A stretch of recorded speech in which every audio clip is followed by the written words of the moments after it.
নির্বাচনী আমেজের জমজমাট নারায়ণগঞ্জ। সকাল থেকেই গণসংযোগে মেয়র প্রার্থীরা। আইন শৃঙ্খলা বাহিনীর সঙ্গে কমিশনের বৈঠক। সেনা মোতায়েনের প্রয়োজন নেই বললেন সিএসি।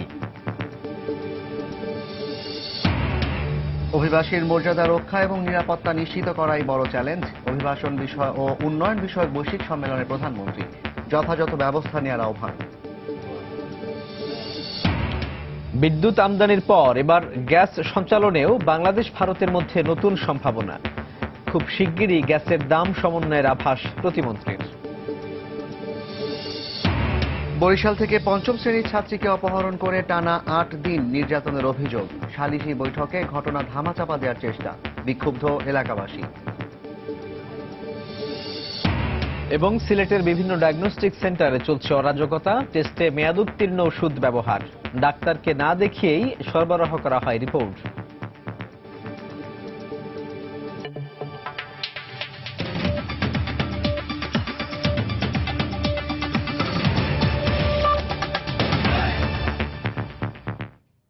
বাংলা সময়ের সঙ্গে আছি আমি জাফর সাদিক এবং আমি সাজিদ রাজু।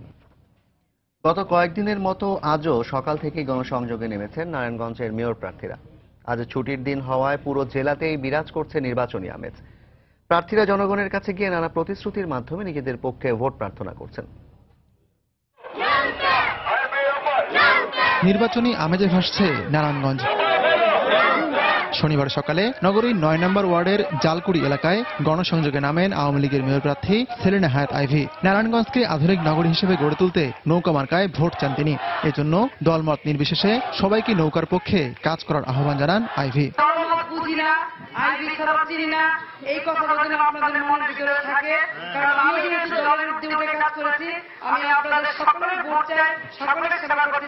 অন্যদিকে শহরের বঙ্গবন্ধু রোড এলাকায় গণসংযোগ করেন বিএনপির মেয়র প্রার্থী সাখাওয়াত হোসেন খান। নির্বাচিত হলে নারায়ণগঞ্জ থেকে মাদক ও সন্ত্রাস সহ সব ধরনের অপরাধী কর্মকাণ্ড নির্মূল করার ঘোষণা দেন তিনি। সিটি কর্পোরেশনের যে ধরনের রাস্তাঘাট থাকার কথা সেই ধরনের রাস্তাঘাট এখানে নেই। শামীম ওসমান নির্বাচন সংক্রান্ত বিষয়ে আমি মনে করি তার এই বক্তব্য দেওয়ার কোনো আইনগত ভিত্তি নাই। সে সময় সাখাওয়াতের সঙ্গে ছিলেন দলটির মহাসচিব মির্জা ফখরুল ইসলাম আলমগীর।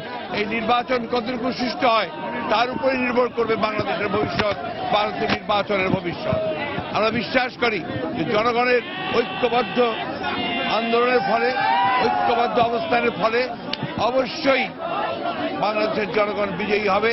বহু কারণে আলোচিত জেলা নারায়ণগঞ্জ। সেই শহরের নির্বাচন বরাবরই বাড়তি আগ্রহের বিষয়। তাই 22 ডিসেম্বরের নির্বাচনের দিকে শুধু নারায়ণগঞ্জবাসী নন, তাকিয়ে আছে সারা দেশে। আতিকুর রহমান তামাল, সময় সংবাদ, নারায়ণগঞ্জ। নারায়ণগঞ্জ সিটি কর্পোরেশন নির্বাচনে সেনা মোতায়েনের প্রয়োজন নেই বলে জানিয়েছেন প্রধান নির্বাচন কমিশনার কাজী রকিবউদ্দিন আহমদ।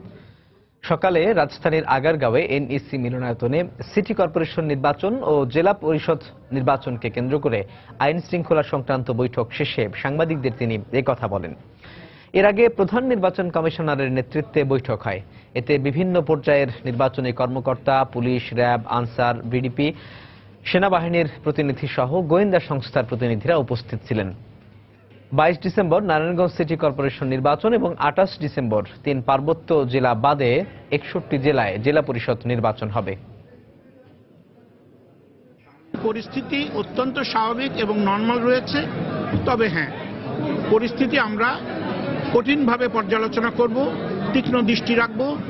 কোনো পর্যায়েই আইন শৃঙ্খলার কোনো রকম ছাড় দেওয়া হবে না।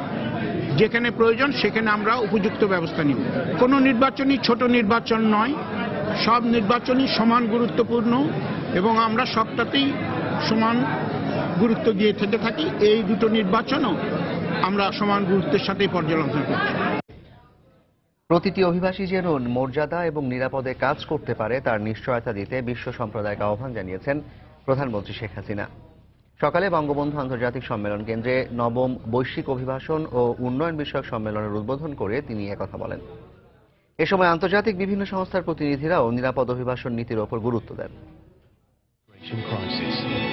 destination. সাম্প্রতিক সময়ের অন্যতম বৈশ্বিক চ্যালেঞ্জ শরণার্থী ও অভিবাসন সমস্যা। প্রায় প্রতিদিন একসঙ্গে পুরো বিশ্ব মোকাবেলা করছে এই চ্যালেঞ্জ। দাবি উঠছে তাই অভিবাসীদের নিরাপত্তা ও অধিকারের। 2007 সালে প্রতিষ্ঠার পর এবার global forum for migration and ডেভেলপমেন্টের 9ম সম্মেলনটি শুরু হয়েছে ঢাকায়, যেখানে অংশ নিয়েছেন 125টি দেশ, 30টির বেশি আন্তর্জাতিক সংস্থা এবং নাগরিক ও ব্যবসায়ী সংগঠনের প্রতিনিধিরা। সম্মেলনের উদ্বোধন করে প্রধানমন্ত্রী জানান, নিরাপদ অভিবাসনের বিষয়ে বাংলাদেশের প্রত্যয়ের কথা। একজন অভিবাসী শুধু একজন শ্রমিক নন, প্রতিটি অভিবাসীর বলার মতো একটি অসাধারণ গল্প আছে। আমাদের আরো নিশ্চিত করা প্রয়োজন যে প্রতিটি অভিবাসী যেন মর্যাদা এবং নিরাপদে চলাফেরা ও কাজ করতে পারেন।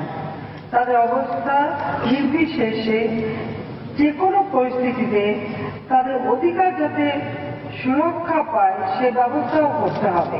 উদ্বোধনী অনুষ্ঠানে অংশ নিয়ে আন্তর্জাতিক সংস্থার প্রতিনিধিরাও তাগিদ দেন একটি নিরাপদ অভিবাসন নীতি প্রণয়নের। বৈশ্বিক এই পরিবর্তনকে আমাদের খুব কৌশলী হয়ে মোকাবেলা করতে হবে। এর কারণ উপলব্ধি করতে হবে, এমনভাবে কাজ করতে হবে যাতে একটি মানুষও বাদ না পড়ে, পিছিয়ে না পড়ে।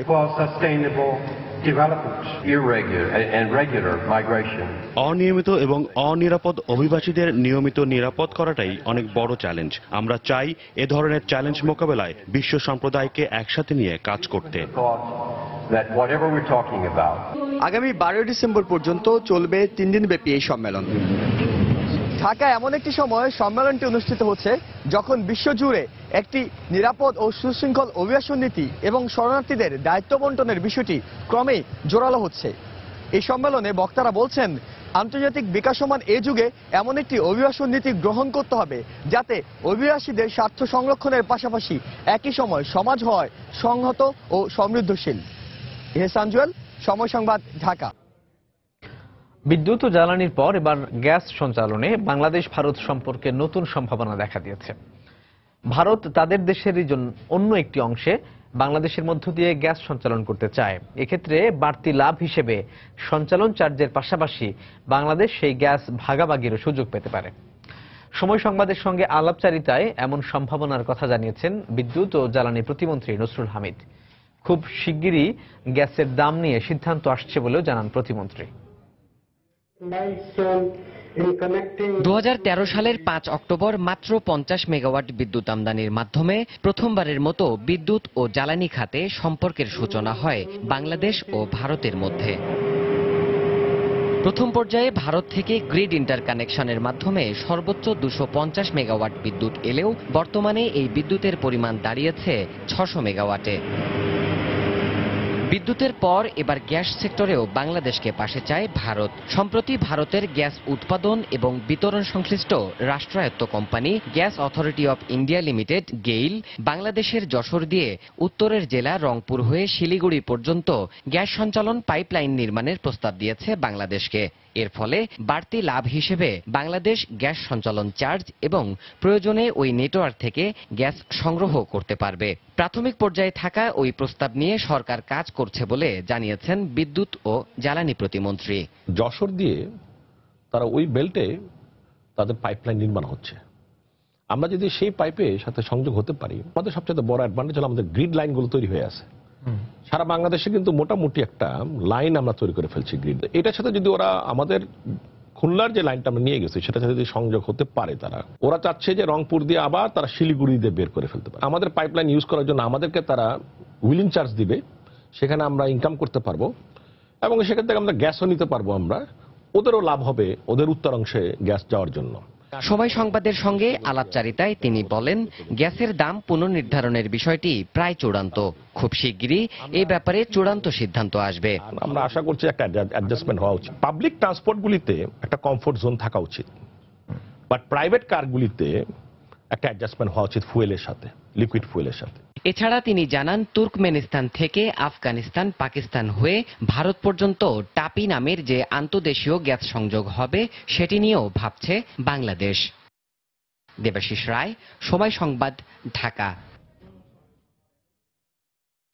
দর্শক, এ বিষয়ে আরো বিস্তারিত থাকছে রাত 8টার সময় সংলাপে। দেখার আমন্ত্রণ। বাংলার সময় আরো থাকছে বিভিন্ন সীমান্ত দিয়ে ভারতে পাচার হওয়া ৮ শিশু কিশোরকে ১.৫ বছর পর দেশে ফিরিয়ে দিল বিএসএফ, স্বজনদের কাছে হস্তান্তর। সম্প্রতি শিক্ষার্থী নিখোঁজ হওয়ার ঘটনা আইন শৃঙ্খলা রক্ষাকারী বাহিনী নজরদারিতে রয়েছে বলে জানিয়েছেন স্বরাষ্ট্রমন্ত্রী আসাদুজ্জামান খান কামাল। সকালে ঢাকা মহানগর আওয়ামী লীগ আয়োজিত এক বর্ধিত সভায় সাংবাদিকদের প্রশ্নের জবাবে একথা বলেন তিনি। এছাড়াও শিগগিরই তাদের খুঁজে বের করা সম্ভব হবে বলেও মন্তব্য করেন তিনি। আইন শৃঙ্খলা বাহিনী সবসময় কাজ করে যাচ্ছে, তারা নিয়মিতভাবে তারা এই সমস্ত জঙ্গিদের খুঁজে বেড়াচ্ছে। এখন তো দেখছেনই তার সুফল আপনারা দেখছেন। আর এই যে ঘটনা, যে শিক্ষার্থী, এগুলো আমরা সবগুলোই যে নিখোঁজ হয়ে যায়, এই সবগুলো আমাদের নজরদারিতে রয়েছে। আমরা মনে করি আমরা এদেরকে খুঁজে বের করতে পারবো। এদিকে বিচার বহির্ভূত হত্যাকাণ্ড আইনের শাসনের পরিপন্থী মন্তব্য করে আইনমন্ত্রী আনিসুল হক বলেছেন, এই ধরনের অভিযোগ পেলেই কঠোর ব্যবস্থা নেওয়া হবে।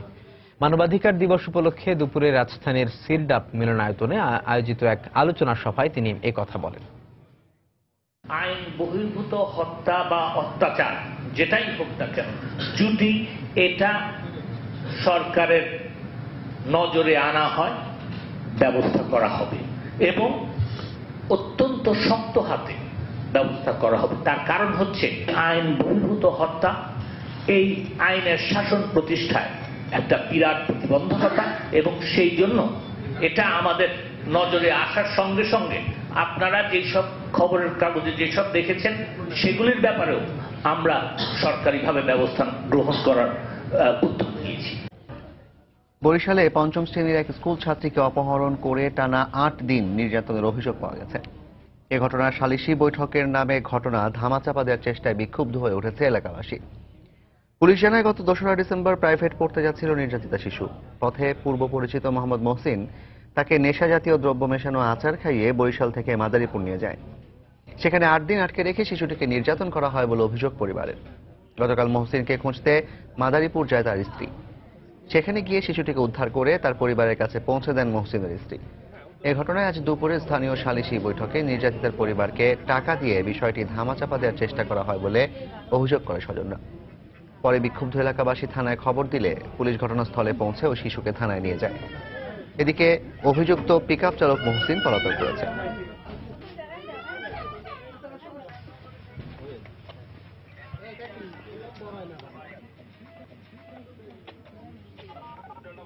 আমার হাত ধরছে পর আমি চলে গেছি। তারপর আমার নিচে পর আমার যে হুশ পেয়েছে, তখন আমি আসার জন্য অনেক ছটফট করছি, আসতে দেয় নাই। হেরা সকালে 11টার সময় বিচার করছে যে তোমাকে 30,000 টাকা দিয়ে যাই, তোমরা মান্য নাও, এলাই কোনো ঝামেলা করো না। এরা সালিশি করে দিয়েছে, দেখো তোমার একটা মেয়ে এলাকায় আরো জানাশোনা চিড়ি করলে তোমার মেয়েটা নিয়ে সমস্যা হইবে। ঘটনা যাই হয়েছে না হয়েছে, আমরা এটা সুষ্ঠু আইনের মাধ্যমে সুষ্ঠু বিচার চাই। এই কাজটা যেন আর কারো সাথে না হয়, এরূপভাবে যেন একটা প্রস্তুতি নেয়। এটি একটি কগনিজেবল অফেন্স, এটি আপোষ মীমাংসা বা সালিশ মীমাংসার যোগ্য না, এটি আইনে বাধা আছে।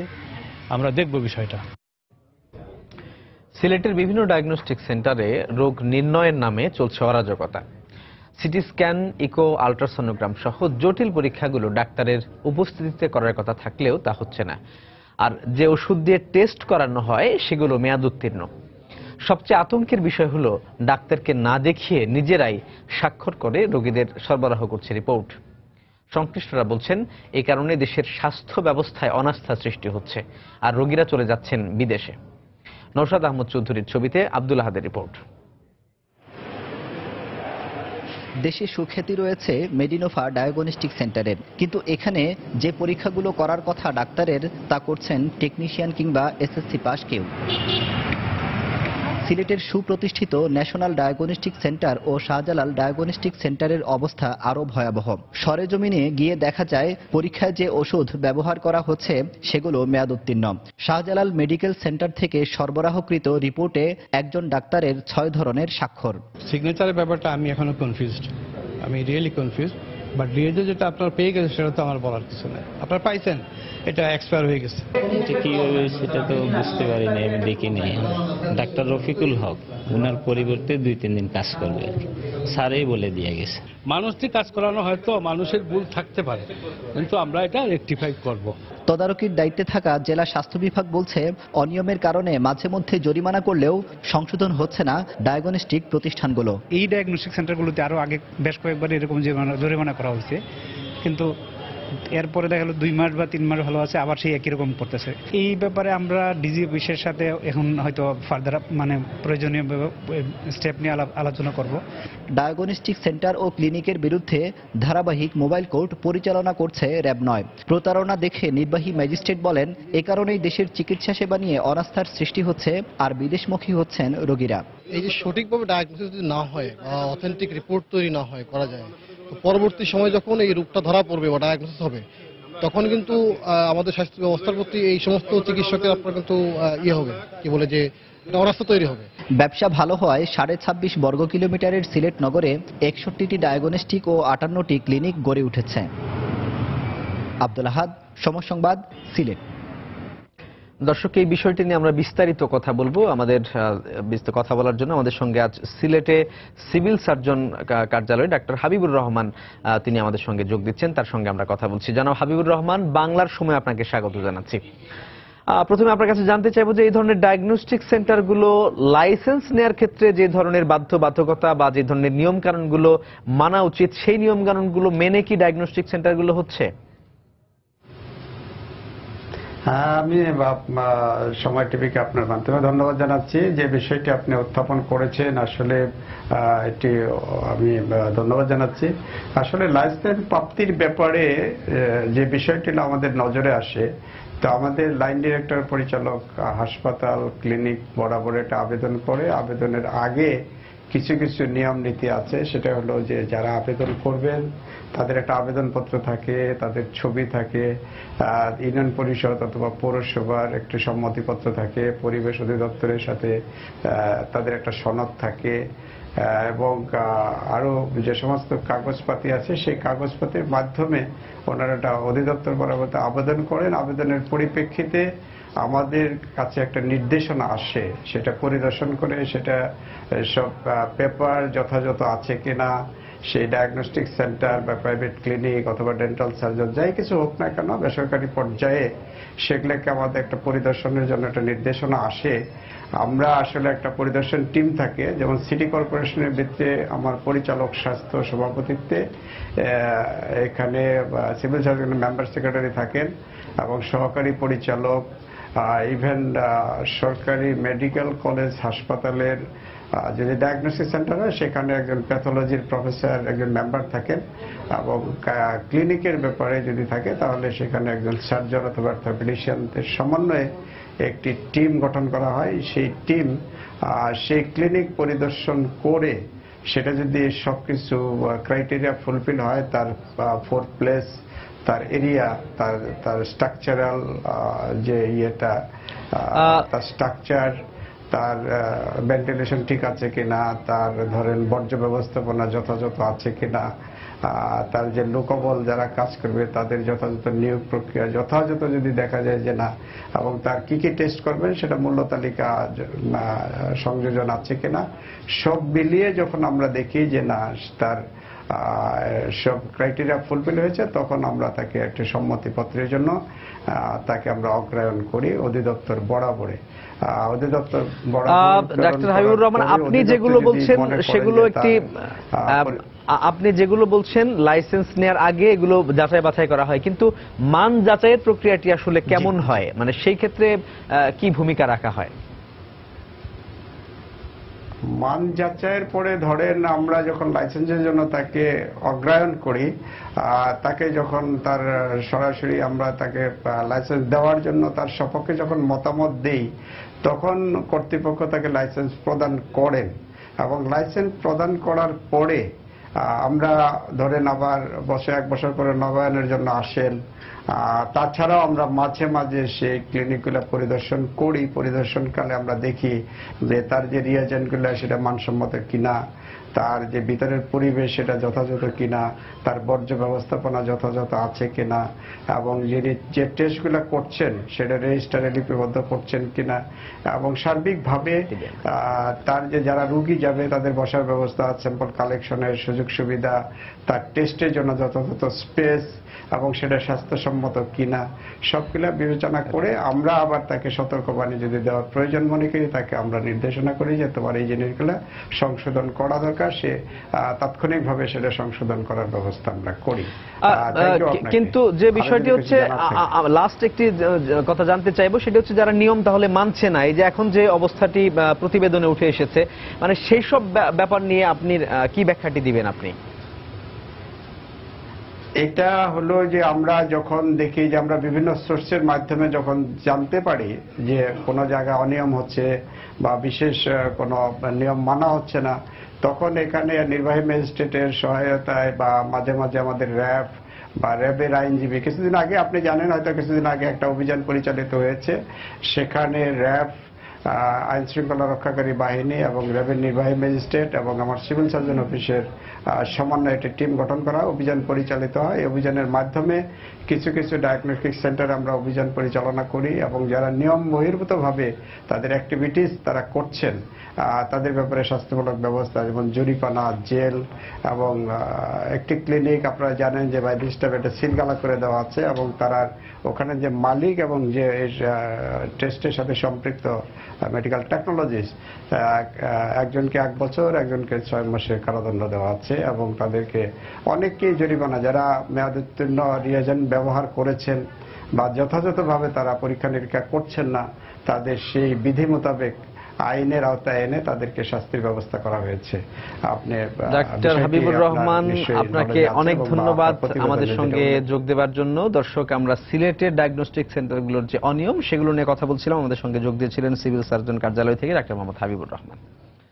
বাংলার সময় আরো থাকছে। বাগেরহাটের উপকূলীয় 65 কিলোমিটার এলাকার বেড়িবাঁধে নতুন করে ফাটল, আতঙ্কে এলাকাবাসী। মাত্র 10 কিলোমিটার নদী শাসন হতে পারে সমাধান, দাবি স্থানীয়দের। ভারতের শিশু শোধনাগারে 1.5 বছর আটকে থাকার পর 8 শিশু কিশোরকে হিলি ইমিগ্রেশন চেকপোস্ট দিয়ে ফেরত পাঠিয়েছে বিএসএফ। সকালে বিজিবি ও বিএসএফ এর উপস্থিতিতে সীমান্তের শূন্য রেখায় তাদের হস্তান্তর করা হয়। ইমিগ্রেশন পুলিশ জানায়, এই শিশু কিশোররা বিভিন্ন সীমান্ত দিয়ে দালালদের মাধ্যমে অবৈধভাবে ভারত যায়। সেখান থেকে বিএসএফ তাদের আটক করে, পরে তাদের শিশু শোধনাগারে পাঠানো হয়। সেখানে 1.5 বছর আটক থাকার পর আইনগত প্রক্রিয়া শেষে তাদের দেশে ফেরত পাঠানো হয়। শিশু কিশোরদেরকে তাদের অভিভাবকের হাতে তুলে দেওয়া হয়েছে।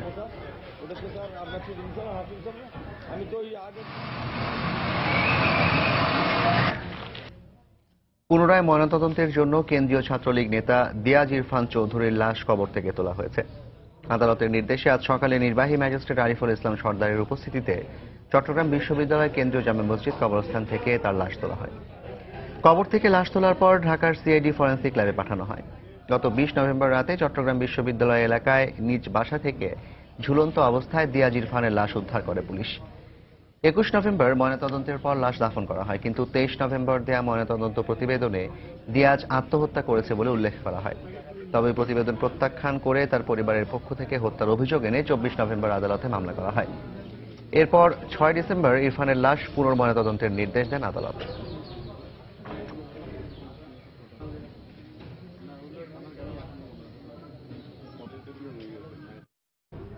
সংবিধান অনুযায়ী 2019 সালে প্রধানমন্ত্রী শেখ হাসিনার অধীনেই জাতীয় সংসদ নির্বাচন অনুষ্ঠিত হবে বলে জানিয়েছেন স্বাস্থ্যমন্ত্রী মোহাম্মদ নাসিম। দুপুরে কুমিল্লা মেডিকেল কলেজের রজত জয়ন্তী অনুষ্ঠানে প্রধান অতিথির বক্তব্যে তিনি একথা বলেন। অবশ্যই নির্বাচন হবে, যে 2019 সালে হবে, তার একদিন আগে নির্বাচন হবে না, কোনো প্রশ্ন ওঠে না। জনগণকে ভয় পান কেন? সংবিধান অনুযায়ী নির্বাচন হবে, শেখ হাসিনা সরকারে থাকবেন, নির্বাচনকালীন সরকার তিনি নেতৃত্ব দেবেন, নির্বাচন করবে নির্বাচন কমিশন। বেগম জিয়াকে অনুরোধ করতে চাই, সম্মান থেকে অনুরোধ করতে চাই, আপনার এক্সপেরিমেন্টের কথা বলবেন না দয়া করে। ইলেকশন করেন, করে আপনার রেজাল্ট নিয়ে যান ঘরে, এটাই তো আমরা চাই। বাগেরহাটের উপকূলীয় এলাকায় নির্মাণাধীন বেড়িবাঁধে নতুন করে ভাঙন দেখা দিয়েছে। এ অবস্থায় নদী শাসন করে টেকসই বাঁধ নির্মাণের দাবি জানিয়েছেন এলাকাবাসী। স্থানীয়রা জানান, 2016 সালের 26 জানুয়ারি বিশ্বব্যাংকের অর্থায়নে শরণখোলা, মোরেলগঞ্জ, রামপাল ও মোংলা উপজেলার 63 কিলোমিটার দীর্ঘ বেড়িবাঁধ নির্মাণ করা হয়। তবে নতুন করে নির্মাণাধীন বেড়িবাঁধে ভাঙন দেখা দেয় আতঙ্কিত এলাকাবাসী। তাদের দাবি, নদী শাসন করে টেকসই বাঁধ নির্মাণ করতে হবে। আর প্রকল্প কর্মকর্তা বলছেন, দরপত্রের মাধ্যমে টেকসই বাঁধ নির্মাণের কাজ শুরু হয়েছে। 2007 সালের 15 নভেম্বর প্রলয়ঙ্করী ঘূর্ণিঝড় সিডরে জেলার প্রায় 70 কিলোমিটার বেড়িবাঁধ বিধ্বস্ত হয়।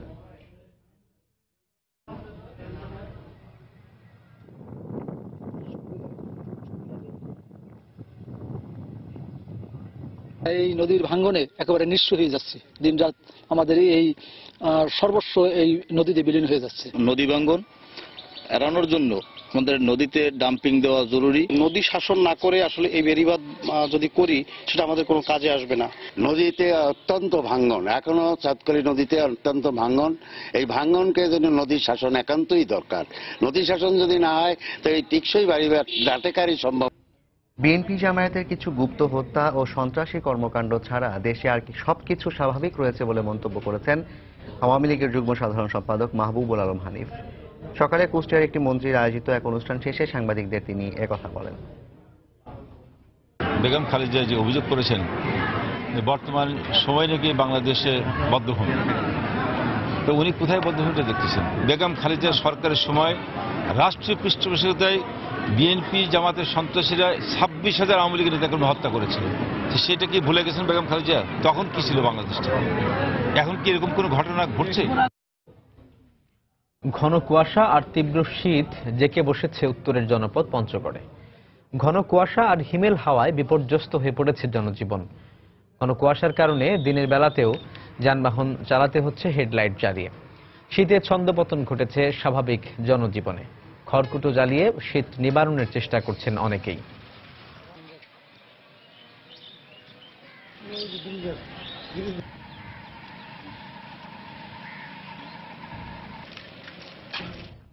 গভীর বঙ্গোপসাগরে বাংলাদেশ নৌবাহিনীর বার্ষিক মহড়া সি থান্ডার চলছে। সকাল থেকে মহড়ায় নৌবাহিনী যুদ্ধজাহাজ, ফ্রিগেট এবং দ্রুতগতির সবগুলো নৌযান ও হেলিকপ্টার অংশ নিচ্ছে। পরিকল্পনা মন্ত্রী আ.হ.ম মোস্তফা কামাল প্রধান অতিথি হিসেবে সেখানে উপস্থিত রয়েছেন। সমাপনী দিনের মহড়ায় ভূমি থেকে ভূমিতে এবং ভূমি থেকে আকাশে মিসাইল উৎক্ষেপণ করা হয়। সক্ষমতা পরীক্ষার জন্য প্রতি বছর বাংলাদেশ নৌবাহিনী এ ধরনের মহড়ার আয়োজন করে থাকে।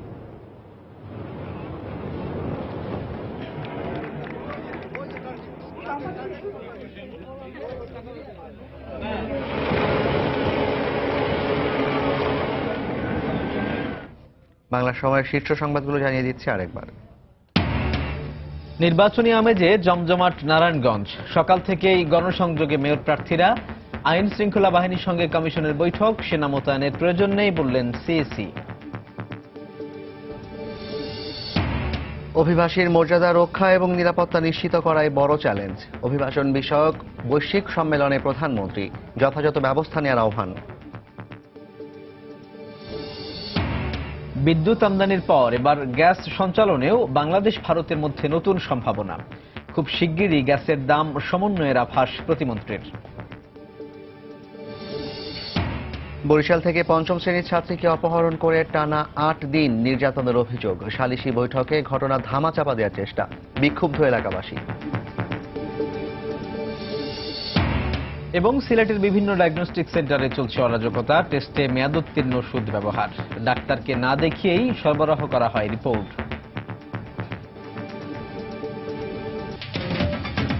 এই ছিল বাংলার সময়।